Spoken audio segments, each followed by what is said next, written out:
Years passed, and the child once saved by Krishna's divine grace grew into a man of honor. That child was now King Parikshit, grandson of Arjuna and heir to the Pandava legacy. From his throne in Hastinapur, he ruled with the values of his forefathers: justice, truth, and compassion.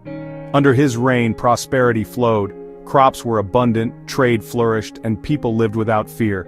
It was as though Dharma itself walked the land once more. But fate has its way of testing even the noblest kings, and for Parikshit, that test came in the form of a shadow. One day, while on his royal tour, the king came upon a sight that shook his heart. There, on the dusty road, stood a cow, trembling and weak. 3 of her legs had been broken, only one remained to hold her upright. Beside her, a bull limped, beaten and bruised, unable to speak, and before them stood a man in rich royal garments, gripping a heavy club, raising it to strike again. Stop! Who dares to harm these innocents? Who dares raise a weapon against Dharma itself in my kingdom? I am Kali. The age of truth and virtue has ended. I am the spirit of the new age, the Kaliyuga. I have come to stay. Then leave this land. As long as I breathe, I will not allow Adharma to poison my people.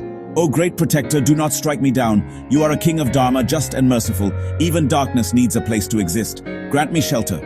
Parikshit hesitated. He understood.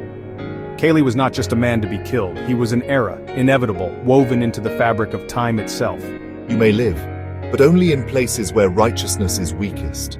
You may dwell in gambling, in liquor, in lust, in animal slaughter, and in greed for gold. Nowhere else. For as long as I rule, Dharma will stand strong. And so the king drew boundaries for the age of darkness. But Kali was cunning. He found his opening.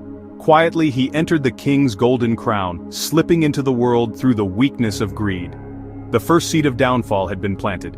In the next episode, witness how a single moment of ego and a sage's curse changed the destiny of King Parikshit forever.